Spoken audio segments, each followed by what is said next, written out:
Good morning and welcome to the daily cyber briefing for Monday, the 16th of June. I'm Stephen Ridgway.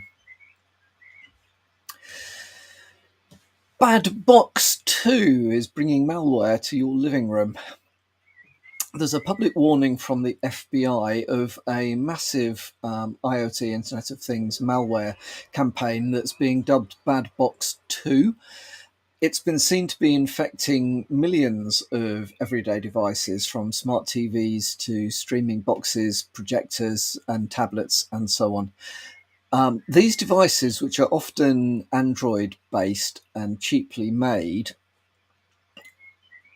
arrive either pre infected or get compromised when the user installs apps from third party app stores. Once compromised, they become part of a global botnet. Hackers rent out these devices to commit fraud, scrape data, or mask minimal activity, often using the devices simply as proxies for criminal activity, to route criminal activity through.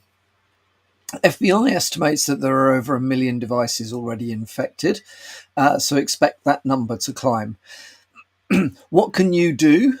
Well, avoid buying cheap, generic IoT devices.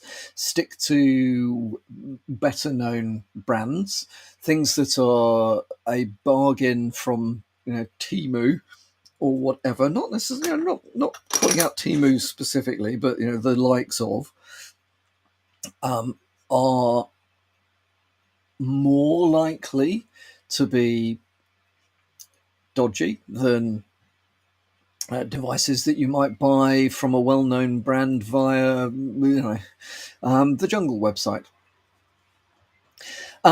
If you have got devices, stick to official app stores such as Google Play or the Apple App Store in order to install applications onto these devices. Be cautious of applications that you are being asked to download from unknown or third-party app stores. If you can do it, monitor your network traffic to look to see what's actually going on.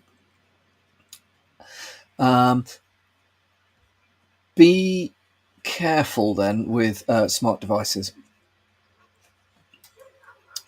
Okay, so there is a trend, a disturbing trend, towards virtual kidnapping.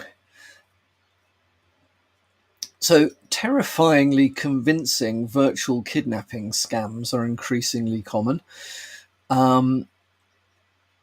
Callers pose as kidnappers, claiming to have kidnapped, say, a member of your family or children or whatever it might be, or your spouse or whatever. They use AI generated voices to sound like the kidnapped victim. They can spoof phone numbers and refer to details from social media and so on, and as always, apply pressure to act immediately. And the objective of the exercise is to get you to send them money as fast as they can. AI makes this kind of scam much more frightening, in my opinion. It is. It has been noted that only around 25 to 30% of people are confident that they'd spot an AI fake voice of somebody that they knew well, a family member or a close friend. What should you do if you get hit by these kind of scams? Well, first of all, bear in mind it is much more likely that it's a fake scam, that it's a fake call than a real call. The logistics involved in, certainly in first world Western countries, kidnapping is not common. Now that might be different, say, in certain parts of the world Kidnapping is much more common. I've lived and worked in various places where you have to be a lot more cautious about some of these things. However, if you're in Europe, US, the majority of first world countries, the likelihood that it's a real kidnapping is fairly low. So bear that in mind as a starting point. The second point is, if you're uncertain, hang up. Don't get flustered, stressed, pressured into doing things that you would regret later. If it's a real kidnapping, they'll be back in contact with you again. In the meantime, it gives you the opportunity to do something like identify whether the person in question is actually okay or not. So if you've got the ability to get hold of them via their mobile phone, or get a text message and get a response from, or something, something that allows you to verify that that person is actually okay, then that would be a good thing. In order to confirm whether the fake voice is actually the person that you think you're talking to, ask them something that only a real person would know.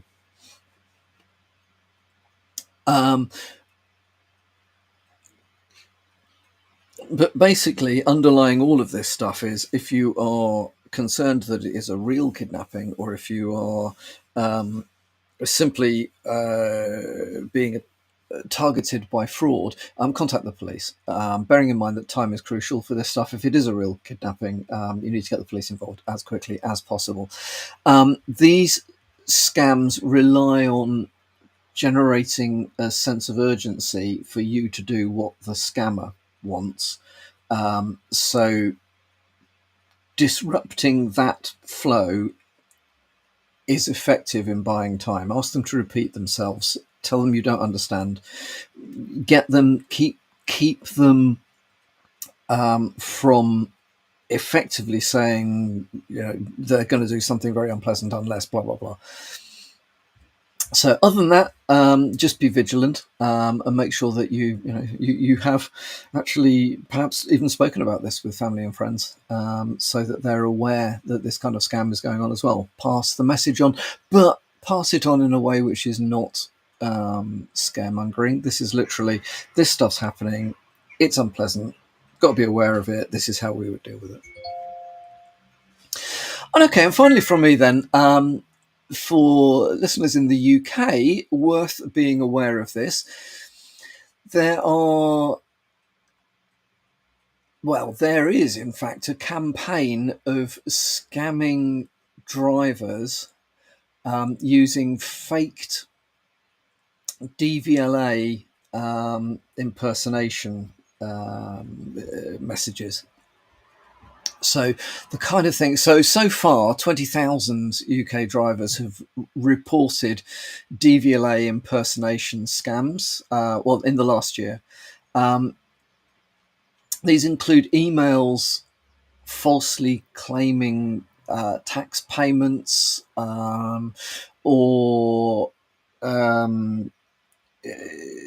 fines, the usual sort of stuff. What these scammers are attempting to do is to get you to go to official looking but fake websites, and put in your card details, spend money with them, basically. If you are, and as always, the threats of things like penalty points, blah blah blah, and increasing fines if you don't deal with this immediately, creates that sense of urgency that you have to do what the scammer is demanding of you. If you do get hit by these sorts of things, do the obvious. Firstly, DVLA will never ask for card payments or payments of any kind, or card info or whatever, by email or text. They simply never issue those requests. Watch out for fake sites, bearing in mind that government sites allend.gov.uk.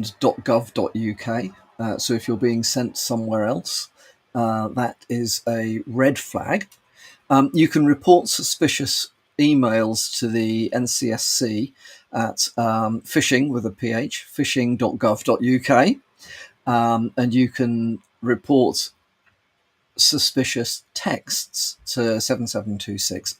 I didn't know that one, so that's, we've learned something.